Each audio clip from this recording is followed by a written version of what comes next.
नमस्कार दोस्तों, आज की न्यूज में आपका स्वागत है। दोस्तों, चीन की विस्तारवादी नीतियों के बारे में हम सभी जानते हैं। ऐसा कोई पड़ोसी नहीं है जिसे चीन परेशान नहीं करता, और ऐसा कोई देश भी नहीं है जिसकी जमीन पर चीन अपना दावा नहीं करता।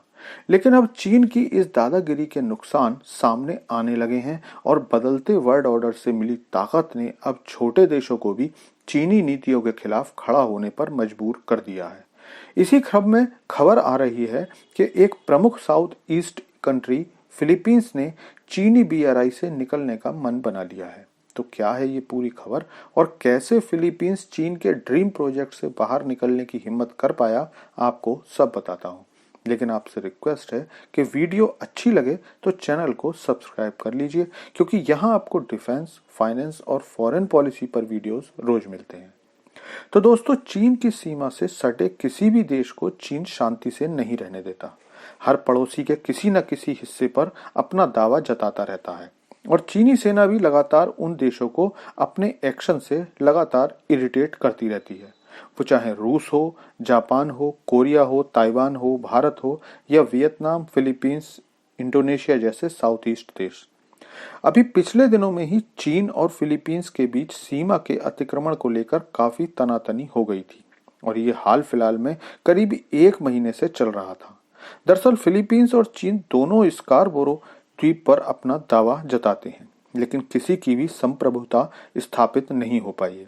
2012 में फिलीपींस से इसे जब्त कर लेने के बाद चीन का इस पर नियंत्रण बना हुआ है। ताजा मामले में एक विवादित तट पर दोनों देशों के सैन्य जहाजों के बीच हुई घटना के बाद फिलीपींस ने चीन पर अपने जल क्षेत्र में घुसने का आरोप लगाया। इस विवाद के निपटारे के बारे में इंटरनेशनल कोर्ट ऑफ जस्टिस का फैसला भी फिलीपींस के पक्ष में आ चुका है, लेकिन चीन इसे मानने को तैयार नहीं है। और अब खबर आ रही है कि चीनी दबाव से बाहर निकलते हुए फिलीपींस ने चीन के ड्रीम प्रोजेक्ट बीआरआई से निकलने का मन बना लिया है। अगर फिलीपींस ऐसा करता है तो साउथ ईस्ट कंट्रीज में फिलीपींस चीन को ना करने वाला पहला देश होगा, क्योंकि बाकी देश जैसे Indonesia, Laos, Vietnam, Myanmar, Malaysia, Thailand जैसे देश चीन से परेशान तो बहुत हैं, लेकिन विश्व की एक प्रमुख आर्थिक और सामरिक शक्ति होने के कारण ये देश विवाद को टालने की रणनीति पर काम करते हैं।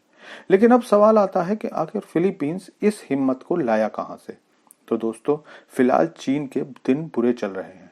पिछले दिनों में ही इटली ने बीआरआई प्रोजेक्ट को यह कहते हुए बाय बाय कह दिया था कि इससे इटली को कोई खास फायदा नहीं हो रहा, और चीन ही इसका ज्यादा फायदा उठा रहा है। उसके अलावा चीन में पिछले दिनों जो बीआरआई प्रोजेक्ट से जुड़ी मीटिंग हुई थी, उसमें भी पिछले सालों के मुकाबले सबसे कम देशों ने हिस्सा लिया था। लेकिन सबसे अधिक हिम्मत इन देशों को भारत का खुला सपोर्ट दे रहा है, क्योंकि पहले ये देश चीनी दादागिरी को चुपचाप सहने को मजबूर थे। लेकिन अब भारत इन देशों को अच्छे अच्छे हथियार देने लगा है। फिलीपींस को तो भारत ब्रह्मोस मिसाइल भी दे चुका है, और ब्रह्मोस की परफॉर्मेंस से खुश होकर फिलीपींस भारत को और भी ज्यादा ब्रह्मोस के ऑर्डर देने वाला है। इसके अलावा भारतीय नौसेना फिलीपींस की नौसेना के साथ कई बार युद्धाभ्यास भी कर चुकी है। साथ ही कई तरह की सैनिक प्रशिक्षण भी भारतीय सेना देती रहती है, जिसके बाद फिलीपींस चीन के खिलाफ पहले से ज्यादा मुखर होने लगा है।